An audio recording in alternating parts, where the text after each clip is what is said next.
उधर महाराष्ट्र के असेंबली इंतखाबात के मौके पर गांधीगिरी का भी एक मंजर देखा गया है। नागपुर हलके के यहां पर उम्मीदवार हैं और ये उम्मीदवार पहुंच गए बीजेपी के काम पर। बताया जा रहा है कि कांग्रेस पार्टी के उम्मीदवार बंटी शिल्के यहां पर दौरा कर रहे थे। अचानक बीजेपी का दफ्तर नजर आया तो वह सीधे बीजेपी के दफ्तर पहुंच गए, वहां पर झप्पी दी और कहा कि उनके हक में वोट इस्तेमाल किया जाए।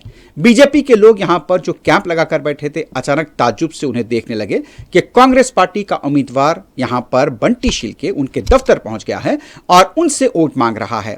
अब इससे गांधीगिरी कहिए या फिर जादू की झप्पी भी उन्होंने दे डाली।